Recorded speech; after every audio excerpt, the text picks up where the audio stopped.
What's going on, guys? My name is Aldeniro, and welcome to the Midnight Hour as I talk over the Terminator 2 theme music, which is just amazing. But given the subject choice of this week's episode, I thought that it was a fitting soundtrack to the intro of the episode.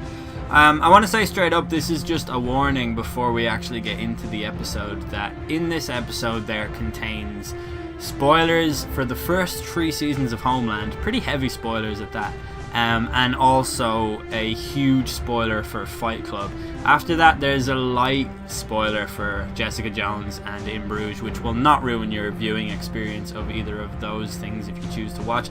If you want a spoiler-free episode, just skip forward to about 25 or 26 minutes in. If not, and you're okay with the Jessica Jones and the In Bruges things, which aren't ruining spoilers, like I said, then just skip to about 23 minutes. So I hope you guys enjoyed the episode, and let's start.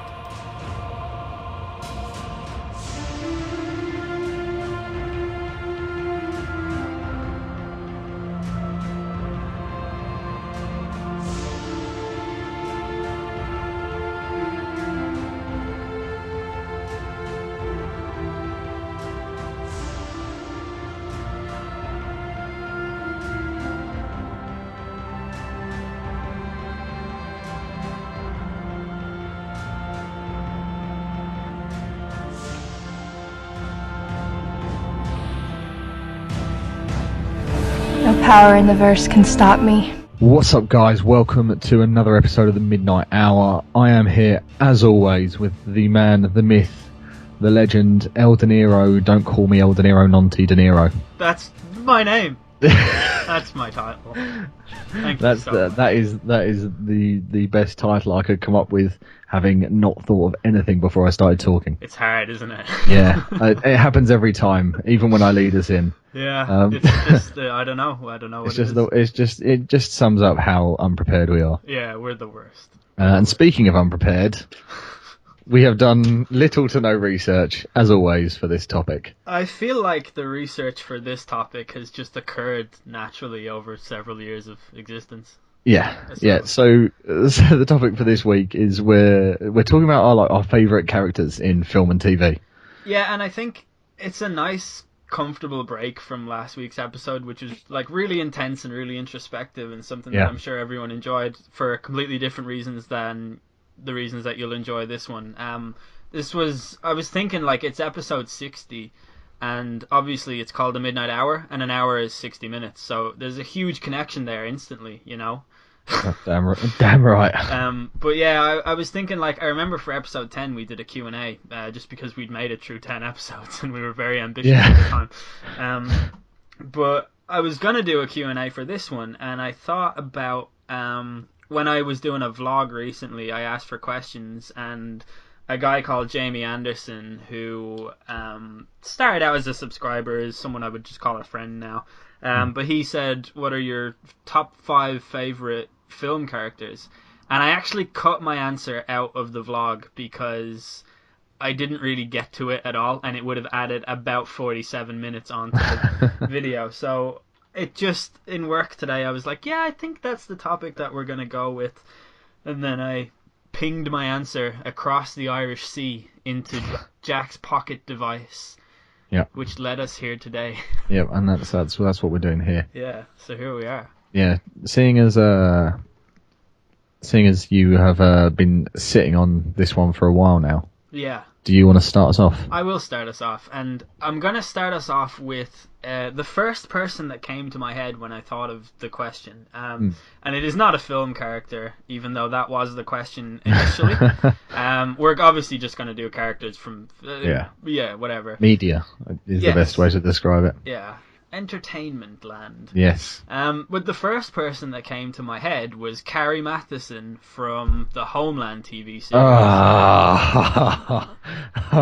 Do you not like her? No. Really? No. I fucking love Homeland, don't get me wrong. I love Carrie. She's and the greatest. Claire Danes is an absolutely phenomenal actor.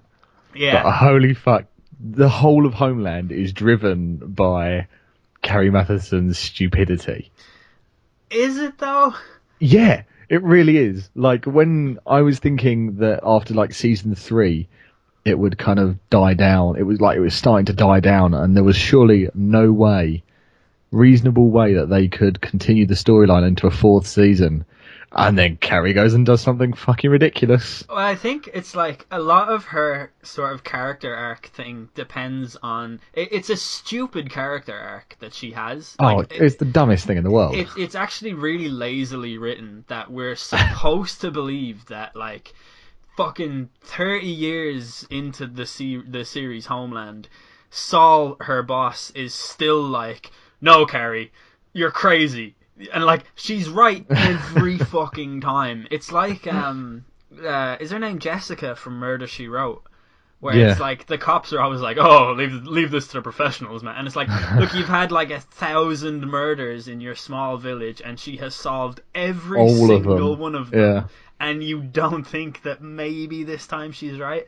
But that's what I find with Carrie's thing. It's like, it's a dumb, lazily written character that there was in season 4, I think, where she was infiltrating.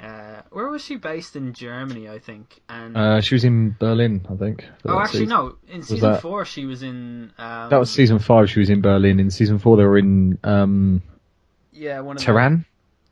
Yeah, I think so. Yeah, with the American embassy. Yeah, it was Tehran. Yeah. But like, one of the guys she was sort of had earmarked as a information person, whatever, someone that she could get information. Informant, yeah. Yeah, and then she just like ended up having sex with him to get that information. Oh man, that's just the laziest writing. Like, well, she's a woman spy. What can she do to get this information? she'll just bang him. Yeah. Like, and it's not even just lazy in the way that she kind of just uses her sexuality constantly to get anything that she wants or needs. Yeah. It's the fact that they kind of go, oh yeah, it's completely plausible that this woman with like undiagnosed bipolar disorder can make a 15-year career in the CIA, and then the fact that she is bipolar drives all of her stupid decisions. I know, yeah. And drives the rest of the show forwards. It's when you actually analyze it, it's awful. Yeah. But at the same time, it was actually a fantastic show. Yeah, well, season 4 was a bit dull, and by season 3, I was so sick of Brody that I wanted to gouge my eyeballs out. But season 5 was absolutely fantastic. Yeah, it really was. I really, really, really like Carrie. Like, I think it's a testament to just how good Claire Danes is as an actor. I honestly think she is the best actor on TV in any series ever. But that thing that she does where she's like breaking down and she's halfway between crying and trying to hold it together is one of the greatest things. Yeah, like the amount of just times that I had to pause it just because I was like, this is the most ridiculous fucking thing I've ever seen. Yeah. Her face just like almost folds in on itself. Oh, she's amazing. And turns tomato red. It's absolutely fantastic. But that's the thing is like, I don't know, I would absolutely hate the show if she wasn't in it. She is what keeps me watching it, and it's not necessarily just Claire Danes, it's the life that she brings to what I think is a ridiculous character when you analyse it enough, but just to watch the episodes, I just think she's fantastic, and I like really, really think that that's what drives the show and stuff like that, and I think that you've got a really good as well, with Homeland, you've got an absolutely phenomenal actor playing Saul Berenson as well. Yeah, he's class. That kind of complete opposite of her. That kind of ridiculously cool and calm. Yeah, they go together very well. Yeah, they and really him to balance her out is an absolutely phenomenal kind of acting pairing, really. Even though they're not actually together that much after the first 2 episodes. Yeah, but because you're seeing those kind of story arcs, map out, next to one another, as it were. They go together really well. Yeah. I'm not really a huge fan of Quinn. I think his, I really enjoyed Quinn. I thought, it was nice to just see him go around, one-shotting everybody. That was cool, yeah. No, he's badass, and I respect that. But I also think, I think you knew from the moment he arrived. I think he arrived in season 2, and you just knew exactly what kind of character he was. Like, he's such a typical, American Sniper type character, Mm. you know? Just, Yeah. I don't know. I found that to be a little bit tiresome, but yeah, I don't know. It's something about All in Carrie. all, from everything we've said, you'd think Homeland was absolutely awful because, and to be honest, all of the characters are quite lazily written, really. Yeah. It is kind of, it's a very obvious show for a show that keeps you guessing all the time. Yeah. But Like some of the things that happened in that show, I genuinely couldn't believe were actually happening. oh no. Yeah. The very first I think it was season 2. Like I actually fist bumped and like cheered when they shot Abu Nazir. Like I was Man. I couldn't believe it. Like what I was I don't know. I kind of don't want to ruin all the shows that I talk about though, because I've definitely just ruined like a good 70% we've definitely ruined like most of Homeland. Yeah. Yeah, there's only like 2 things that I can think of that we haven't really I know, yeah. given major spoilers to for that show. Yeah. But yeah, like probably a bit late now, but this is going to be filled with spoilers. I think I might have to add something in at the start. Yeah, you're going to have to. Yeah, but like I mean, most of you are like avid media consumers just like we are, so I don't think it'll be too well. I mean, we'll try and keep it spoiler free, but some of our like sort of love for certain characters will come from the completion of their story, which will incur spoilers, but we'll do what we can, and we're sorry. And if you should still watch Homeland, it's fantastic. Yeah, like to be honest, by the time you get to the end of season 1, you'll have forgotten everything we've said. Yeah, you will. You absolutely it happens with me. Like people will spoil something, and then I'll get so engrossed into a film or a TV show that I'll just completely forget that the spoilers. I know what's going to happen. I had a huge chunk of Breaking Bad ruined for me, but really, and House of Cards, which I haven't even watched properly yet, but I'm able to just turn that off. I don't know.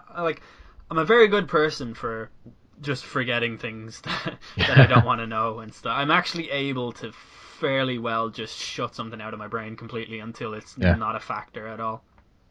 So just do that. Yeah, just do that. Yeah. To be honest, like if the TV show or the film is good enough, chances are that it'll engross you so much you'll completely forget that you know the ending.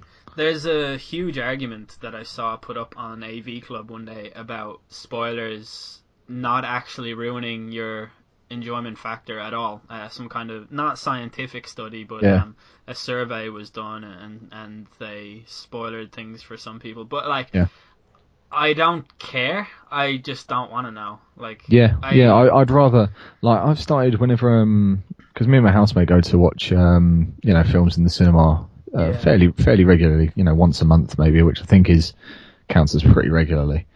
And I'll try and go into watching the films without actually having seen even the trailers. Yeah.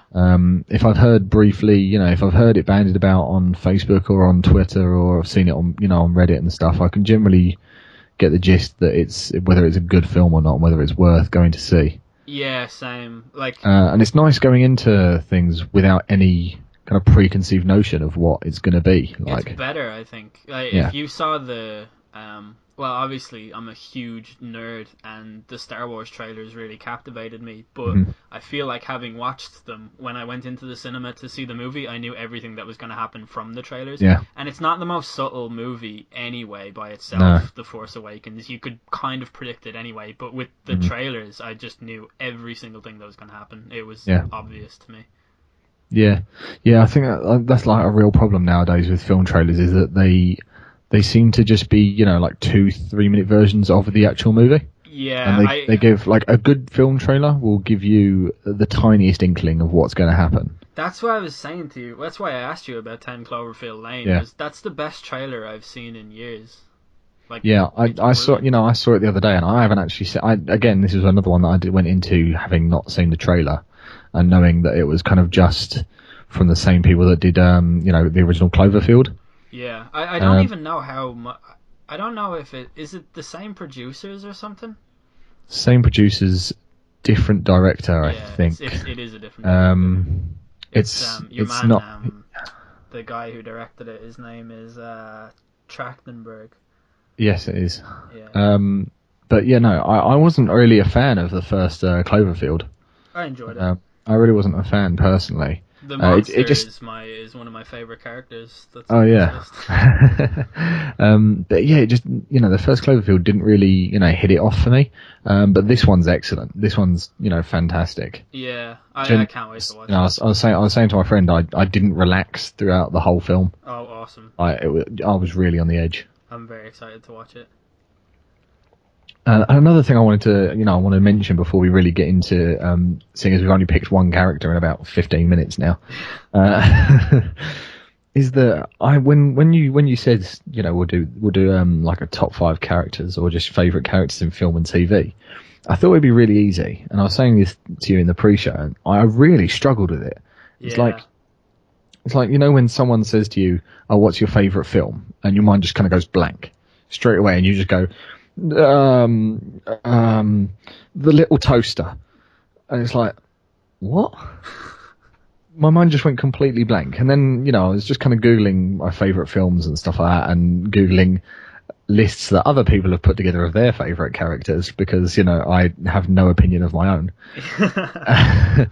And I was kind of reading about these characters and then kind of thinking, well, do I enjoy the character because they're just in a really good film, or just because they're by an actor that I like? Or do I like them because of the character that they are? Yeah, this is the thing that I actually had to really assess over the last few years, kind of. I've really grown into a person who analyzes things on a different level than I used to. Like, I used to analyze every single thing personally and how it related to me. So Fight Club became one of my favorite movies, which is a fact I'm actually a little bit embarrassed about. I think aesthetically it's a fantastic movie, but I think its message is very, very, like, I'd say misconstrued maybe in some ways, but it's a very kind of just violent and obscene message, and I know that that's the point, but Fight Club is something that I was just like, yeah, like, fuck this, to be honest. This is shit. Like, you're not your fucking wallet or whatever. And now I definitely analyze movies from the point of view of someone who makes movies or something. Like, I definitely am very analytical over, like, how things are put together and how characters are represented and what their overall deal is, like how good of a character they are and stuff. And I think it's led to a lot more, like, or a much stronger appreciation for just movies in general since I've found myself looking at them in that kind of different light. I don't really know what spurred it on. I guess I've always just, when I'm interested in something, I always have to know every single thing about it until I know every single thing about it, and I guess that's just part of the process of enjoying it for me, is that I analyze everything in-depthly. Yeah. So, you mentioned Fight Club, and one of the people that I've actually got on my list is, technically it's 2 actors because it's both Norton and Pitt, because it's obviously you can't really have one without the other. Yeah, it's obviously they're 2 separate personalities, as it were, but as a character, narrator / Jack / Tyler Durden. I wonder, should we leave that in? Because that's a massive spoiler. Yeah, but if people haven't seen Fight Club yet, I mean, it's been out for 17 years. Yeah, that's true. Homeland, I can allow, but to be honest, if it's been 17 years and they still haven't seen Fight Club. In fairness, I knew that before I saw Fight Club, and it didn't do anything to hinder my enjoyment of that movie when I first saw it. Like, it blew my mind when I first saw it. It's a great movie. And yeah, if you want, you can just bleep that whole bit. I think I'll leave it in. Fuck it, YOLO. Yeah, people honestly have to understand that they're going to get some spoilers, because we can't really. Otherwise, it would just be us going, "Yep, so I kind of enjoy this character and this character and this character. Oh yeah, that character. Yeah, that character." Like, we kind of have to discuss the films that they're into. Yeah, definitely. So yeah, I think that Tyler Durden is a fantastic character, and I think Brad Pitt was the perfect person to play the Tyler Durden side of it too. Yeah, got that right kind of cocky charisma, kind of. Yeah, like, he is who everyone wants to be, like every man wants to be. Is definitely Brad Pitt. He's the man, and I think there's so many things about the character, like, well, the narrator, that I completely related to. Like the part where he's in the he's like sitting in the bathroom while Brad Pitt is having a bath, and he just puts his head up against the wall and he's like, I can't get married. I'm a 30-year-old boy. Like that will be me probably. Yeah. Yeah, like I just I don't know if it was like again this comes back to the whole me saying I couldn't figure out whether it was the characters, the actors, or the film that they're a part of, the world that they're a part of, but everything just fits perfectly. Yeah, definitely. With the actors and the characters, and Edward Norton plays a fantastic narrator, this kind of almost not quite bumbling idiot, but kind of just everyday person. I think Ed Norton in that movie is, how the current popular teen type movie is where the protagonist is a teenager who doesn't know what he's going to do with his life, and he's not popular but he's not unpopular, and he's really funny but also really self-deprecating. If have you seen Me and Earl and the Dying Girl? No. Oh, well, the character in that, or The Art of Getting By, or It's Kind of a Funny Story, like all of these movies have a really, really similar protagonist. And I think that David Fincher is an absolutely ridiculous director. Like, he's just fantastic. I think Ed Norton's character in Fight Club is the adult version of the teen protagonists from those movies. I think that's what they turn into, is someone who's like very, very, very introspective. But lives really, like they want something more, but they don't know how to attain it because they're too awkward and they're too sort of shy and like stuck in their like rut as such. Yeah. And it's it's a really interesting journey that he goes on in that movie, I think. Yeah. It's so I don't know. It's when it just the movie itself is just so well made, I think. Yeah. There's so many little things about it that stand out. Like, it's from 1998, and there's this one scene where he's describing his apartment through like a Pottery Barn catalog, and the catalog comes to life, and like the table forms and the price and the description appears beside it as if you're looking at like what nowadays would be like an IKEA website thing, and it's so neatly done.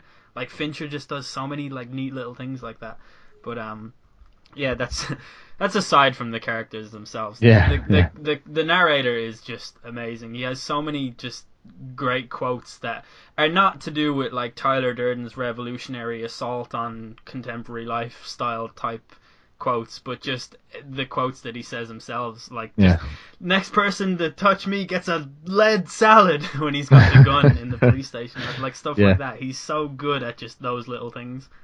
Yeah, and like just the whole, like you were saying about the teenager that grows up to be this kind of very, he's just the grown up version of these very typical teenagers, and just some of the interactions he has with a lot of the kind of characters outside of himself and their Fight Club. Yeah. Like when they're the scene where he's lost his bag in the on the aeroplane. Yeah. And he's talking to the guy at the desk, and he's talking about how his bag was vibrating, and he goes, "Well, sometimes it's a dildo." Yeah. And he's like, "Of course, I'm not allowed to prescribe ownership of the item. I can't say your dildo. Dildo. Like, I don't even have it." And the guy just completely shrugs him off and goes back on the phone. It's amazing. And if you look over the corner of Ed Norton's shoulder in that scene, you'll see Brad Pitt stealing a sports car. Yeah. Just a little side that he later turns up in. Yeah. And then like the part where he's just talking about how his company comes up with their model for whether or not they should recall a product, and like explaining the formula, and the woman on the plane is like, "What company do you work for?" And he's like, "A major one." It's so good. He does so many just neat little things that get completely overshadowed by Brad Pitt's side of it. Yeah. And I think the Tyler Durden angle of it is something that gets glorified when it should be ridiculed. Whereas Ed Norton's character just has so many sort of charming and neat and relatable aspects to it. Like, he's kind of the only sane one, which is ironic in itself, obviously. But when he's just like, "What are you doing? He was a person. His name is Robert Paulson." His name is Robert Paulson. Yeah, so good. He's just absolutely class. Yeah. My next character is also from a TV series, and Yeah. it's one of the most recent ones. I'm sure you'll all be aware of who it is, but it is Kilgrave from Jessica Jones. Oh, very nice. I think Jessica Jones was such a slow-burning show for me. Like, when I was on episode 4, I was like, oh, well, this is just Daredevil light. Like, it's nowhere near as good. And I didn't pay proper attention to how well they built that character. Like, he sort of... You're very aware that he's a monster before he's even appeared. And there's all these things that make no sense to you, like the waiter being like, oh, is he coming back?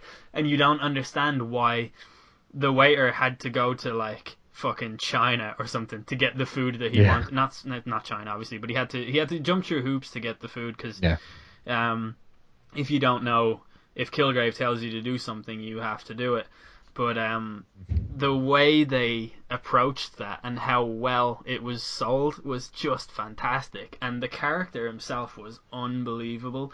Like, by episode 9, you got the full gist of how much of a monster this guy was, and how utterly deluded he was, but how childlike his fantasies were. And you could feel sympathy for him, knowing full well that he's a disgusting human being. Like, it was absolutely amazing. So well done. And David Tennant as well. I don't like anything that, you know, that glamorizes a show as ridiculous and pathetic as Doctor Who. But David Tennant was fantastic, and it's another one of those things where I think you'll notice with all of the characters that you like, it's because the actor was really good.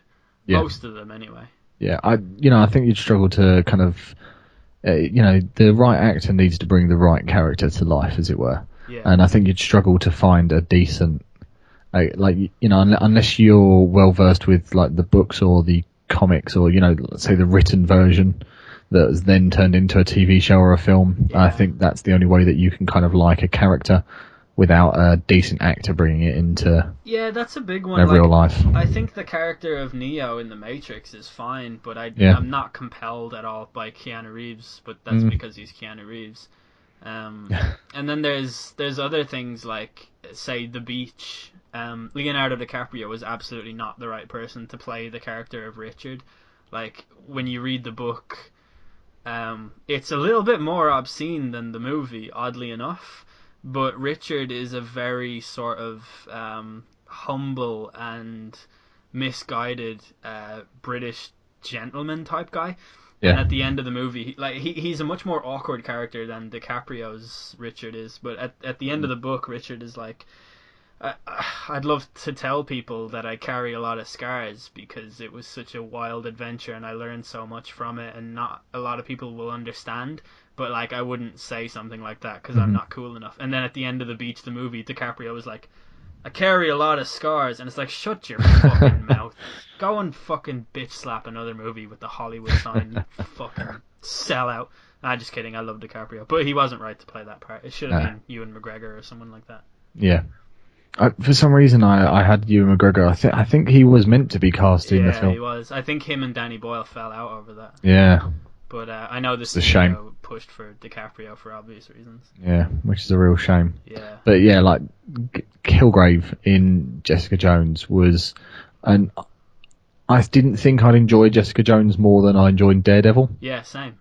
But I went into watching Daredevil season 2, kind of thinking, oh yeah, but it's not quite Jessica Jones, which complete turnaround. Yeah, and in fact, I haven't even got past the second episode of season 2 of Daredevil yet. You should, because Elektra is so good. Yeah, I'm hoping it picks up. I just need to finish watching Hell's Kitchen because I'm a sucker for Gordon Ramsay shows. It's funny because Daredevil 2 takes place in Hell's Kitchen. I know. Tell me about it. A better Hell's Kitchen. I don't know. The Daredevil Hell's Kitchen doesn't have Gordon Ramsay at the helm. That's why it's better. It's got the Punisher, who is another really neat character. Yeah. I am quite looking forward to seeing how that plays out. I just need to get back on with it. To segue to another. Yes. I mean, sometimes we will talk vividly about characters, and other times we'll give them an honourable mention. And I think Shane from The Walking Dead deserves a huge honorable mention because he kept the series interesting when it resembled a pile of fecal matter. And the actor who played the Punisher played Shane, so that was the reason for that transition. Oh, really? But season 1 of The Walking Dead is an absolutely fantastic piece of television, and season 2 and 3 are garbage. But Shane's character arc is the guy who, when the world turns to shit, there's one guy who will adapt to the new world. There's one guy who wants to get back to the old world because, he stands for this sort of Western morals and everything that we have. Mm-hmm. This is the correct way of living, and we need to get back to that. And there's another guy who says fuck it and adapts to the new world and does what he can do and stuff, and that's Shane. Yeah. And he, while this series was so fucking dull, I cannot even express with words enough how dull the Barnyard season of The Walking Dead is on Herschel's farm. It's garbage, absolute garbage, and the only thing that kept me from forcefully removing my eyeballs from their sockets was Shane's explosiveness and his complete unpredictability and how mental he would be, but while he would have a point at the same time, because he was just a really compelling character. And sometimes people would be like, oh, Shane, for fuck's sake, you're outrageously over the top and you're deluded and you've gone crazy. And other times they'd be like, yeah, he's right. And that was really, really interesting. And I think the actor who plays him is great. I really, really like him. He's Kurt Angle's nephew as well. So, instant cool points for that. Yeah. And also his cousin is the bassist from Fountains of Wayne. So everything this guy, he's just got it all. Everything he touches turns to kind of almost gold. Yeah, or famous relations. It's just, he's the greatest. Yeah, and another honourable mention that is kind of completely out of left field and has nothing to do with The Walking Dead at all.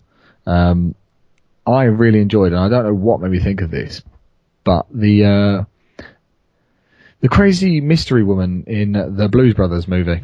Oh, I fucking love the Blues Brothers. Yeah, I absolutely adore the Blues Brothers movie. And the mystery woman that just turns up, rocket launcher and all. Yeah. Is just the most ridiculous and fantastic character. I've been wanting to use Ghost Riders in the Sky as as a song in the midnight hour for so long, and you've just given me the perfect reason to do it. When in the Blues Brothers 2000 they do a cover of it. Excellent. Great song. But yeah, brilliant. Class movie overall. Yeah.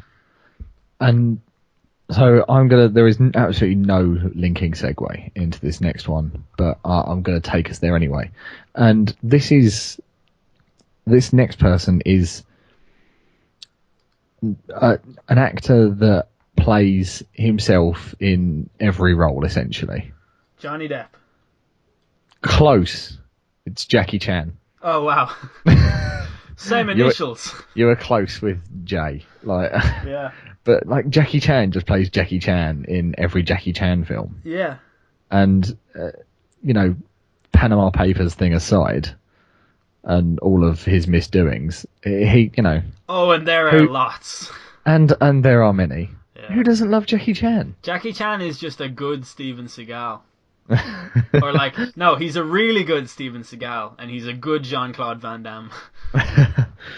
But Jackie Chan is just there's no other way to say it. Jackie Chan is Jackie Chan. Yeah, he's Jackie Chan plays a great Jackie Chan in every Jackie Chan film. Yeah, I like the one where he's Jackie Chan and he Jackie Chan's that guy. Yeah, to be honest, Jackie Chan's first strike, that thing he does with the stepladder. What the fuck is that? I don't know. There's so many stunts that Jackie Chan has done. Right, I need to stop saying Jackie Chan because it doesn't sound like a real name anymore. It's really irritating. Yeah. Now I'm trying to figure out the amount of stunts that he's done. Ones where he throws a table over his head in Rush Hour or something like that is. Yeah. It's just insane. And he actually made Shanghai Nights. I've watched Shanghai Nights twice. And I hate Owen Wilson with a passion, a burning, fiery passion. He's garbage. And the Chanster makes it all. The Chanster. the infamous hacker 4chan makes it all watchable. I haven't seen a whole lot of Jackie Chan movies, to be quite honest. but I do fully respect and appreciate how much of a god he is, because he is. Yeah. Definitely. Are there any more kind of the person plays themselves that you've got in mind? I'm sure there is, but while you were talking about that whole thing, all I could think of was Tom Cruise, and I think Yeah. it is a case where his characters aren't especially amazing, but he No. makes them so good. Like Ray Ferrier in War of the Worlds, I just think Tom Cruise is magnificent in that role. And it's such a weird thing because like nobody seems to like War of the Worlds, and I don't know why, but I think Tom Cruise does a great job in that. Mm. Other people like I really think that Clint Eastwood, there are three actors who, Hmm. without being particularly gifted actors, they have the look, they have the mood, and they've captured something that allows them to portray a certain type of character that not a lot of people can do. Clint Eastwood, Ryan Gosling, and to a lesser extent Ben Affleck, who I think Mm. is a limited actor, but just a very good sort of. I don't know how to. Yeah, he just portrays Yeah. a vibe or a mood. Yeah. Yeah. There's something like that's his talent, and I really respect that. Ryan Gosling is someone who I think is actually a phenomenal actor, but doesn't really showcase it because he's being typecast and he's thrown into this sort of Hmm. all of the characters that he plays to cover them all in the one thing. Pretty much, the guy in is it Half Nelson or Full Nelson? It's Full Nelson, isn't it? Possibly. Yeah. The one where he's a teacher who's addicted to heroin, I think it is. Mm.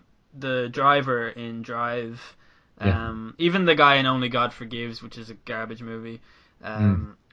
He's in another one where he does the same thing again. The Place Beyond the Pines. He just Yeah. plays a guy who comes from like a bad life or some like a broken home or whatever. Well, you can sort of tell that by how good he is at just portraying the character. Doesn't talk much, is a good guy at heart, but is just in with the wrong crowd and is Yeah. constantly walking a line between good and bad. And his arc in every movie is that he finds the one person or thing that can help to pull him over to the good side permanently, and he really struggles to hold his head above water and fight off his demons, and he's great at that. Yeah. And Clint Eastwood, just the man with no name, and like all of his Western roles, really, like Unforgiven, stuff like that. He's great. I wasn't keen about his character in Gran Torino, to be honest. I thought he just sort of sat on his porch and grunted a lot, and Yeah. got very, very high reviews for it. Yeah, like it seemed like he just went straight down to just kind of squinting angrily. Yeah, for Um, no real reason other than the fact that they're Korean. Like, well, what's your it was, problem? the whole thing was about subverting his, his racism essentially, Yeah. because he was in Vietnam and they're Korean, so they're basically Vietnamese, so he hates them. But then, oh look, he's not racist anymore. Yeah, and Because it was a things. neat, like a And it's neat like, journey, but I think that movie is a little overrated. yeah. Like I had it recommended quite highly to me, so I Yeah. did decide to sit down and watch it, and I really wasn't all that fussed by it, to be honest. It's one of those movies that everyone just goes fucking nuts for, and like I Yeah. never really get the reason as to why. But yeah, Clint Eastwood, he's class, and aside from in real life when he talked to a stool pretending it was Barack Obama at some Republican rally or whatever, I think he's just as an actor he was phenomenal in his heyday, and I think Gosling is kind of along to be the next Clint Eastwood in that type of just. Yeah, I think I've explained it well enough. I doubt anyone will question me on what I just said. No. Yeah, that's pretty much the those are the holy trinity that comes to mind, I think. I think I'm not sure if he'd fit into that kind of description, but I would make a strong case, and this is completely getting away. One of the characters that he plays is actually on my list, but Jake Gyllenhaal is a fantastic actor. He's recently like moved up to proper. Yeah, he top really tier. he really has moved up to top tier. I mean, for all its misgivings, I really enjoy the film Jarhead. I like Jarhead a lot. Yeah, I wouldn't say it's a good film or any particularly good acting. I'd say Jarhead is a solid 6.5 out of 10. Yeah. Yeah. It's nothing special, but it's kind of quite enjoyable. But I the think character, sorry, go on. Yeah, no, I was just gonna say, Gyllenhaal's character in it is just so believable. Like, Yeah, I so felt everything that he. Well, yeah. obviously, look, I've never been to war, but like, I really believed him. Like, I was really Mm, rooting for him and stuff. Yeah, I think he did yeah, a fucking amazing job in that movie. yeah. And the character, the character that I had down for Jake Gyllenhaal was Lewis Bloom in Nightcrawler. Oh yeah, absolutely. Yeah, Like, great movie. he's not my favorite character because of his personality, because he kind of doesn't have one per se. Yeah, But you just feel uncomfortable looking at him, yeah, and in the things that he does, and the way that he moves and acts, and everything.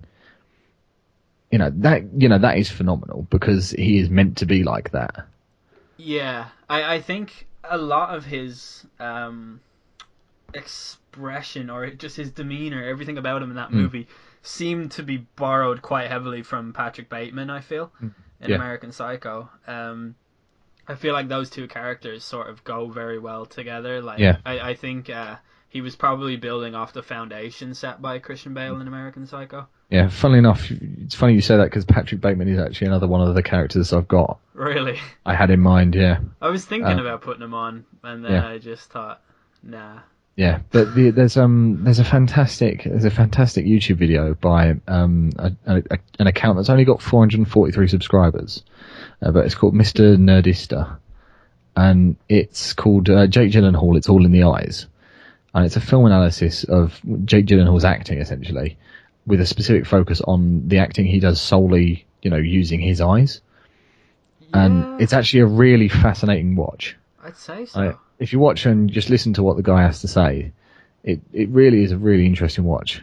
Yeah, I think that's really true. I also think Jake Gyllenhaal just has a mouth that gives away a lot of his expression too. Yeah. Like, if you think about in Jarhead, the scene I always think about is him, and this won't spoil it. The scene with the sniper rifle where he doesn't get to do the thing that he was trying so hard to do the whole time. Yeah.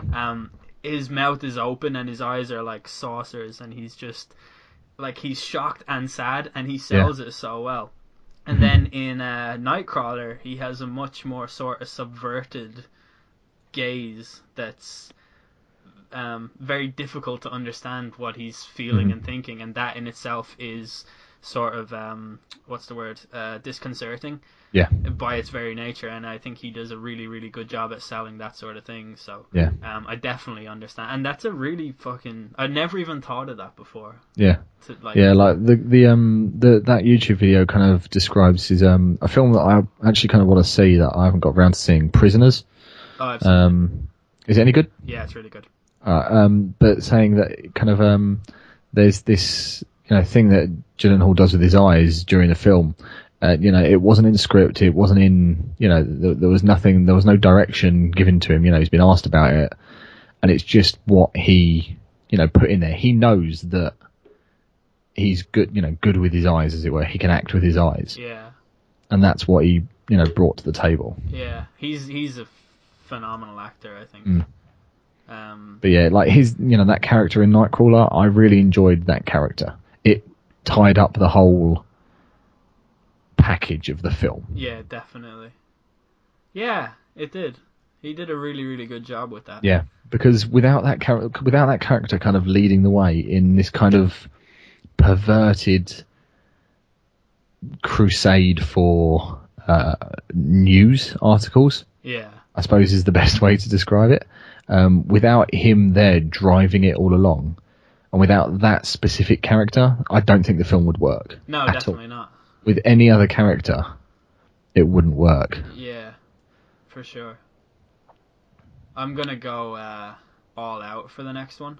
Oh Christ! Just bring in the big guns straight away. Go for it. Han Solo. He's the man. Like, he's the ultimate cool guy. Yeah, he is. He is cooler than Bruce Willis with hair, I think. Is that your qualifier for all that's cool? Look, if you watch Die Hard, I mean, it's cool, but it's not Bruce Willis with hair kind of cool. Yeah, like Bruce Willis with hair is pretty much fucking top tier grade A coolness. That like just if when you picture Die Hard, you picture him in the elevator shaft or in the ventilation shaft with that sort of aerial shot. Well, it's not an aerial shot, but he's on his side, so it looks like an aerial shot. And he's just got a full head of hair, and he looks fucking incredible. That shirt, that vest, covered in blood, the handgun, that's just fucking cool, man. But it's not quite Han Solo cool. Han Solo is... I think I'll give you that, yeah. He's the greatest. Everything about him is awesome. He doesn't care. He's an outlaw. His best friend is a person who can't even fucking speak because anything that speaks annoys him, and he has a witty retort to pretty much everything. Yeah. He's phenomenal. His entire charisma and persona and just how well it's defined that you already know a lot about him without knowing anything about him. Like, who are Han Solo's parents? You don't even think to ask because it's just obvious that he has always been this cool. Like, he's not a guy who even needs parents. And that's what I feel like. That's why Luke Skywalker was a fucking orphan at the start. Because they were like, we're not even going to give this guy... his parents are dead. Because we can't even be bothered to explain this fucking whiny kid's upbringing. This one little bitch's home life. But Han Solo is just instant fucking cool. Everything about him. All his quotes, everything. Yeah. Watch your mouth, kid, or you're going to find yourself floating home. Just great. Everything. He just comes in and it's just all like everything is like go. Yeah. Straight away. Yeah. With him, and I think there's that fantastic bit where he kind of the princess pushed rejects him, and it's kind of that moment where you just kind of go but yeah yeah I understand why. Yeah. And like Carrie Fisher doesn't really get a lot of credit as an actor, which I think she's average at best. Yeah. But I think her and Han Solo worked very well together because to develop that story of him being like, look, I'm a scumbag, I don't care about any person in the world, but like you'll do, and stuff like that. And she did a great job of understanding and rejecting that at the same time. Yeah. Like I feel like any other movie involving a princess like that, like she's gonna be blonde and charmed by the guy that comes to rescue her and end up marrying him or whatever, like fucking Rapunzel and all of that stuff. But I think Carrie Fisher's Princess Leia just had a lot of bite, and it's a lot more interesting to watch, I feel. And her and Harrison Ford bounced off each other so well. And in The Empire Strikes Back, it's one of the greatest quotes ever. It was one that Harrison Ford just decided to say. It wasn't in the script. When he's being lowered into the carbonite and Leia says, I love you, and he says, I know. Yeah. It's so fucking badass. Like, he doesn't know if he's even going to survive that carbonite or if he's ever going to see her again. And that's what he leaves her with. But the only thing that fucking matters is having your last words just be fucking cool as shit. Yeah, it's amazing. That's all that actually matters in life. Yeah, he's just... he's the ultimate space pirate, like... Yeah. I think I really like Malcolm Reynolds from Firefly, but you can so tell that he was built off the Han Solo thing, and so was fucking Star-Lord from that movie with Chris Pratt, the space superhero. Guardians of the Galaxy. Yeah, it was really, like when I was looking up best characters just to compare them with my list, the fucking do people not realize that there are movies that aren't superhero movies?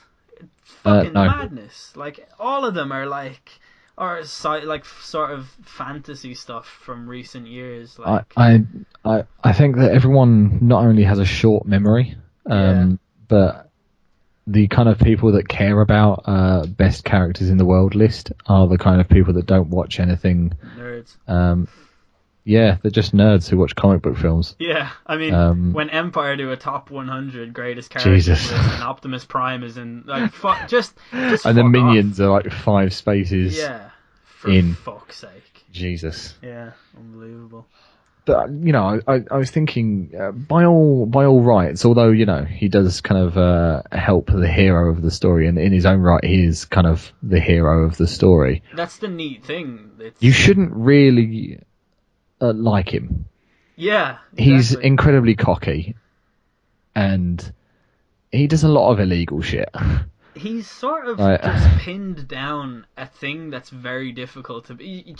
A lot of the smart characters from modern TV and movies, the likes of Hugh Laurie in House, or Robert Downey Jr. in all of the Robert Downey Jr. movies over the last 10 years or whatever. Since he got off cocaine, yeah. Yeah, or like Harvey Specter, the really smart dickhead. Where they're so smart that they have to call everyone a cunt all the time. Yeah. It's parodied in Family Guy when Princess Leia says "I love you" and Peter Griffin's Han Solo says "fuck off." It's like that. That's what we have now. Is just fucking Hugh Laurie's character in House is a fucking cunt.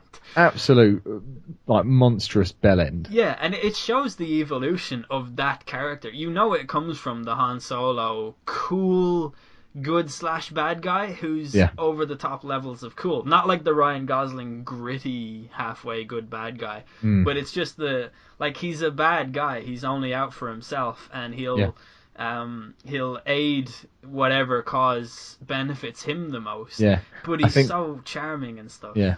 And I think there is kind of like in Star Wars, definitely, in Suits, definitely with Harvey Specter, there is kind of this thing where he goes from being this kind of cool, almost lone wolf, does everything for himself, and then you kind of get the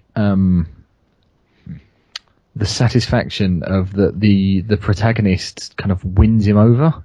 Yeah. And he kind of comes onto your side because it's a side worth being on, and suddenly he's cool and he's with you, and suddenly that makes you cool too. And that's definitely true for Han Solo, I think, and for Harvey Specter. I think Harvey Specter is just a very convoluted and contorted version of the character they were trying to do, because it's he's so like Harvey Specter is a dick. And he's in love with his job. But at the same time, he's not. He's this ultimately compassionate man with a really strong moral code who will do anything for the people that he's loyal to and stuff. Yeah. And that doesn't exist in real life. There's not. It's one or the other. Pick one. Yeah, it is. And they, I don't think they do it well. I don't think the characters in Suits are actually any good. No. I'm still completely drawn to it as a series. I've stopped watching it, but I have a really long plane journey coming up in 10 days. Yeah. And I'm saving season 4 and 5 for that. Nice. But one of the modern things is that sort of smart dickhead character guy, but it's also just Sherlock Holmes. All of these characters are Sherlock Holmes. Yeah. House is Sherlock Holmes. If you know it's He's just Sherlock Holmes doing medicines. Yeah. Right. And what is another word for a home is a house. And instead of Wilson, you've got Watson and stuff like that. Yeah. Suits is Sherlock Holmes, but they're both Sherlock Holmes, and it's just very. I think Suits is kind of just a mess of a show. It's great, and I love it, and it's so sleek, and it's so beautiful, and but it's not. Yeah. I think with shows like Suits and Sons of Anarchy, for me, definitely. Oh God. They don't have to be good. If you can get me invested in the characters, to be honest, no matter how far it goes downhill, I'm probably still going to watch it to the end. I couldn't. And that holds very true for Sons of Anarchy. I couldn't stick with it. It was too I don't know. To be honest, I was 4 seasons in, and it was like, well, I might as well see it out. I got through the whole of the Dublin part as well. They were in Dublin? They were at one part. They were in Ireland. Yeah, they were in Ireland for a while. Really?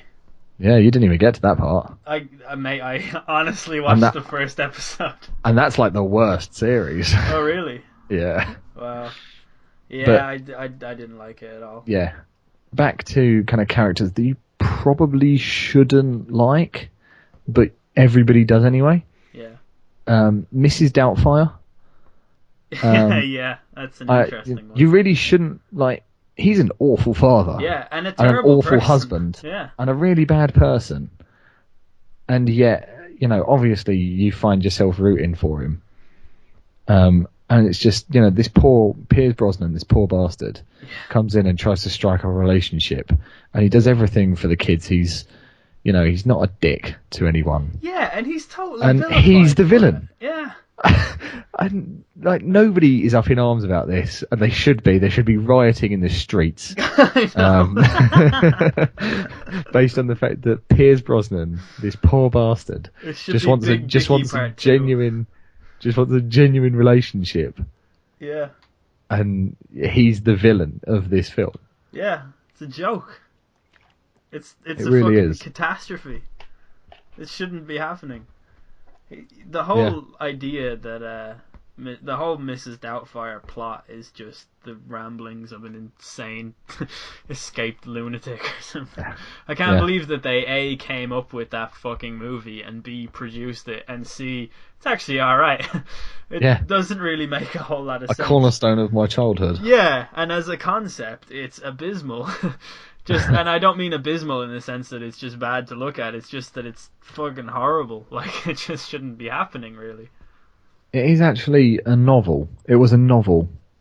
Oh, really? Before it became a film, yeah. A 1987 English novel. I bet the novel is a lot different. It's so obviously a fucking English person that came up with that story as well. Yeah. Because in England, that would be totally believable and fine and charming. Yeah, in England, that's definitely... Because for the first part, they wouldn't be getting divorced anyway. They'd just be kind of very angry at one another and possibly living in separate houses. Yeah, exactly. And a lot of the mannerisms, you can really tell, a lot of the mannerisms are quite stiff upper lip. Yeah. Very typically English. Yeah, for sure. But, Even the whole idea of Mrs. Doubtfire not liking the Pierce Brosnan character that's a very English sort of like juvenile spite, where it's like, oh, this guy wants the thing that I want, the bastard. Like, I feel like that's a very British way of like, it's juvenile spite that's irrational yet rational, if you know what I mean.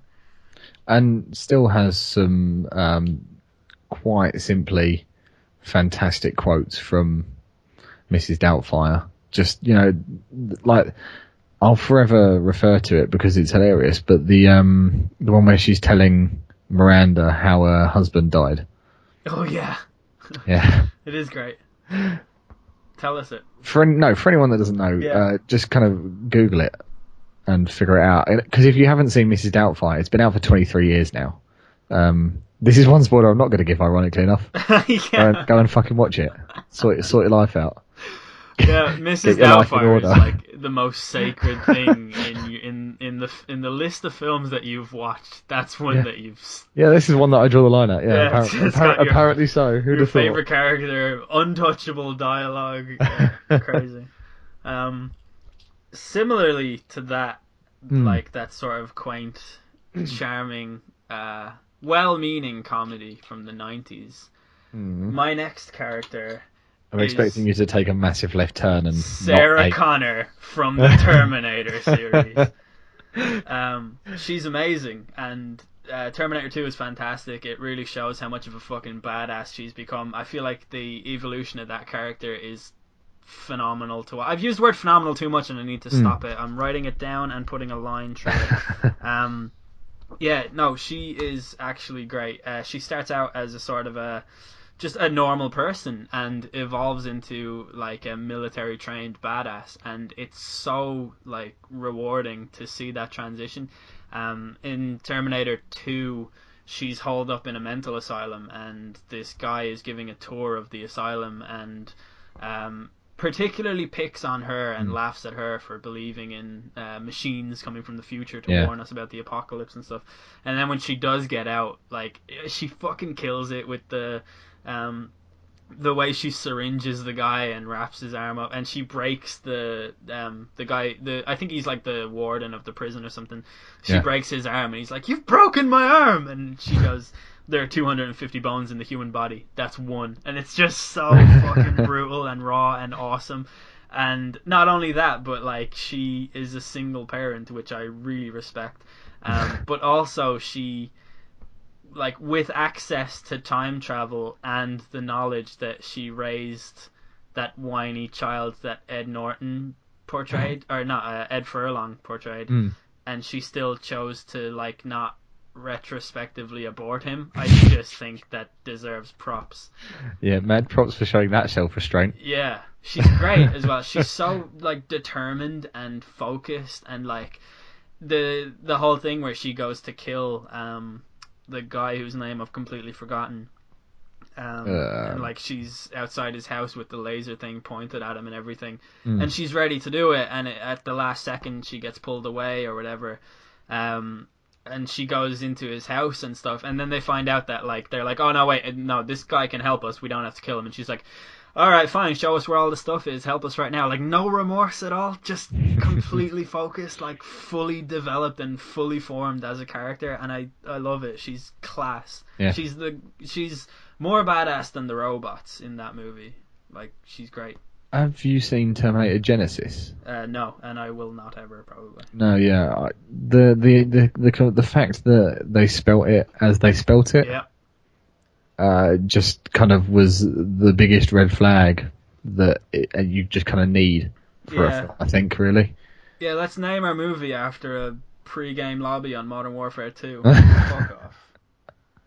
It's the why at the end. Yeah. And that just left me kind of thinking, but why? Yeah, why is this happening? Why have you spelt it like that? It would have been fine if you'd just spelt it normally. Yeah, but and no. I don't think Emilia Clarke if that's her name, isn't it? Yeah, it is, yeah. Yeah, she's great, actually. She's fantastic. Yeah. But the woman that played Sarah Connor she's the woman that was meant to play that role. I'm pretty sure that she had training with like the Israeli Special Forces or something in real life. Or there's something about, she's a real badass in real life as well. But she's awesome. Like, just that Sarah Connor from Terminators 1 and 2. That's what you want.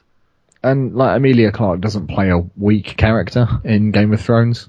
Yeah. Well, I mean, she's fairly weak to start with, but you know, Mother of Dragons and all that stuff. Yeah. That's I've never watched Game of Thrones. Doesn't really scream weakness. No. But it doesn't scream Sarah Connor. No. Yeah. I actually have another character that, in fact, you know what? No, I'm going to go in a different direction because I'm not sure about that choice. Lester Nygaard from the TV version of Fargo. Oh wow! Played by Martin Freeman. Too. Which have you got? Fargo TV series or film? The movie. I've never watched the TV series. Oh, okay. But I've got Marge Gunderson. Yeah. She's great. In the TV series, she's great as well. Ah, good. But you know, Lester. I really enjoy Martin Freeman as an actor in general, anyway. So this might be a case of that.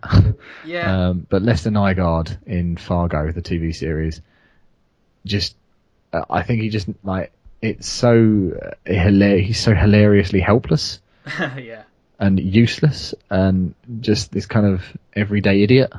And I just think it's great. I just think he's an excellent character. Yeah. It really does help when it has an actor that you like as well. Yeah. Like, I don't know how much I'd enjoy The Punisher if it wasn't Kurt Angle's nephew playing. Yeah. Fargo is just a great thing. It's like the Coen brothers are fucking amazing. Yeah. I really like Marge, and I really like her husband, and just I love how she's just so like not even like maybe just innocent, and everything is happening around her, and she's just so focused on her job, and she's pregnant, and she's doing all of this stuff. Yeah. Like, and she's the only one that can have any coherent thought process. Surrounded by fucking idiots and never complaining about it. No. Like, yeah, she's great. She really, like, when I first saw Fargo, what I took away from it was like, she's just a lovely woman. Like, she really made that movie an awful lot better. Yeah. But yeah, I should watch the TV series. Yeah, the TV series, they've just brought out the second series. Yeah, it's on Netflix as well. Yeah, and so I really need to get around to watching that as well as God knows what else. But I really enjoyed the In fact, I watched the TV series before I watched the film, actually. Really? Yeah. That's weird. Yeah, I know. I realise that fact. Because you're such a massive like film enthusiast. Yeah, like I have some seriously gaping holes in my my film knowledge, which I'm slowly trying to sort out. And I mean, I finish uni I was recording this in 20 days, Yeah. so I'm gonna have plenty of time very shortly. Yeah, well, that's good. Man, So yeah, we're gonna record so many podcasts. yeah. You're not even gonna. I won't have any job. Yeah, exactly. Well, no, this is your job. This is my job now. Yeah, Yeah. I bought a new mic for it and everything. Yeah, exactly. Yeah, with a boom hole and all sorts. Feast your ears on Jack's new audio, ladies and Yeah, gentlemen. depending on how loud it is. It's funny that I have the most expensive microphone on the Midnight Hour and probably the worst audio. I wouldn't say you have the worst audio. Loosemore has been on this podcast enough to seal that. True, actually. Loosemore has very poor audio, coupled with his fucking laptop fan. I asked Loosemore to join us tonight, but he said no. Oh, he always says no. Yeah, his laptop fan is recording its own podcast at the moment, so 6 hours of. Yeah. You guys don't even understand the amount of editing I have to do when Loosemore's on the fucking show. 15 layers of denoiser. Yeah, and it is pretty much that, and it's so annoying because you have to go. Anyway, this is irrelevant. I have one character that is also not quite a badass female character, but I think she's very, very cool, and it's Inara from the Firefly series. I won't say too much about it because I know it's a show that not many of you guys have seen. I know it's a phenomenal like cult classic. Said the word phenomenal again. I fucking hate myself. Did, yeah. I've never said the word phenomenal before tonight. But what happened was I called Jake Gyllenhaal phenomenal because he's in that movie Southpaw where Eminem recorded the song Phenomenal. And Eminem's song Phenomenal is the exact opposite of the word phenomenal. But all I have in my head is phenomenal, and it's such a shit song, and I'm so annoyed. Much like the name Jackie Chan, Phenomenal has lost all meaning to me now. Except Phenomenal had even less meaning before. At the start, yeah. Like, Jackie Chan had a lot of meaning to me. Yeah, exactly. But yeah, Inara from Firefly is a prostitute. But she is a prostitute in a universe where it's not called a prostitute, it's called a companion, and she has this really strong moral code. She takes her like role as a companion really seriously because it is not to just facilitate the needs of a man, it's to actually it's the complete like opposite way around. And the way companions are treated in that universe is with the utmost respect. Like, they are the high class people of the world, and it's a really interesting interpretation, I think. And I think Joss Whedon writes female characters very, very well, and he always makes them a lot more interesting and unique than your typical female characters who don't pass the Bechdel test and stuff like that. But Inara just has a lot of sort of a lot of input on the series, I think, in ways that people don't really consider, and the actor who plays her is amazing in that role. It's the woman, Brody's wife. Yes, I just noticed that while I was looking. Yeah. Looking at IMDb. Morena. Something or other, yeah. Yeah. She was in. Am I right in thinking she was in Deadpool recently? Yeah, she was, yeah. Yeah, which I still haven't even seen. I just know that as a fact. I saw a great tweet that summed up my opinions on Deadpool, and it was like, it's from that Shut Up Mike. I don't know if you've seen that account. He's amazing. Yeah. But his tweet was like, "Oh, Deadpool, you've just broken the fourth wall. That was like our last wall." It's so like the most annoying fucking thing in the world is people like, "Have you seen Deadpool?" No, I'm not really into the comic book. Oh man, it's great. He breaks the fourth wall. Shut the fuck up. I know what he does. He knows he's a superhero. Fuck off. It's fucking 2016. Every single character in every single movie knows that they're in a movie now. That's the thing that they do in movies. Like, God. Yeah, Inara's great. To keep with the superhero thing, just because I mentioned the Deadpool, Loki from the Avengers and stuff like Avengers, that. yeah. He's really good. Yeah. I feel like he really kept me watching the Avengers. I wasn't overly keen on it. I don't really care about Iron Man or Captain America, or to be honest, I don't care about Marvel superheroes. I think I would No. if they didn't release one of them every week.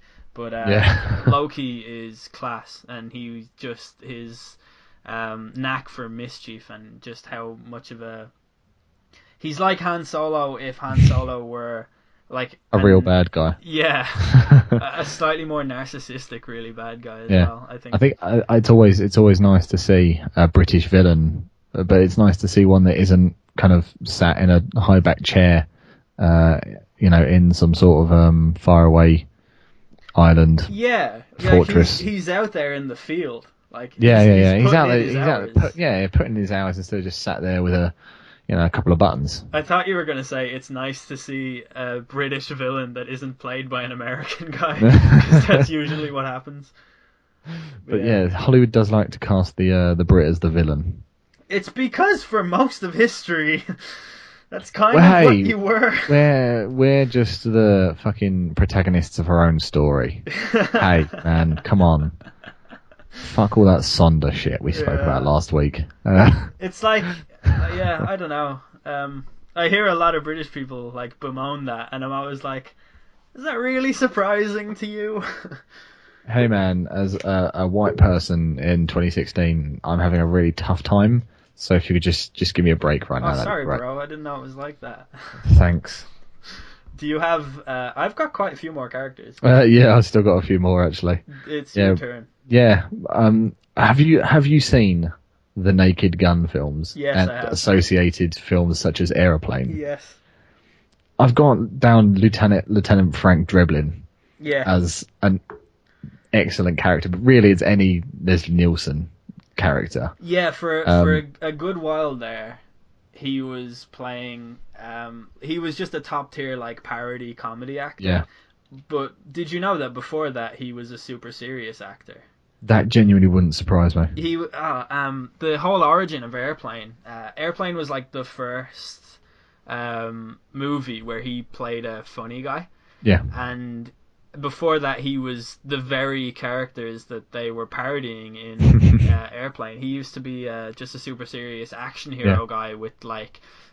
He plays the role in Airplane completely the same as he did his action roles, but it's just that the dialogue is so much wackier.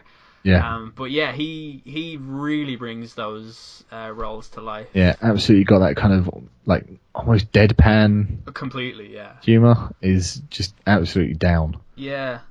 Airplane is just a super interesting thing anyway, because I'm pretty sure it's like one of the only comedies in the top 250 on IMDb. Yeah, and it really is an excellent film, and there's no film that I can kind of watch that's got that kind of same.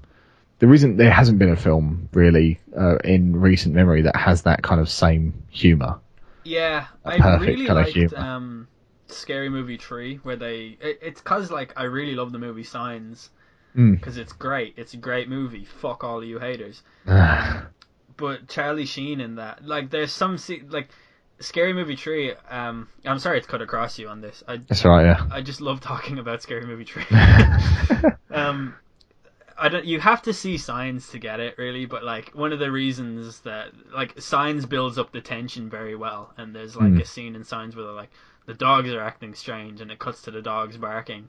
And in Scary Movie 3, it's Charlie Sheen saying the dogs are acting strange. It cuts to the dogs playing poker and one of them driving a tractor and stuff.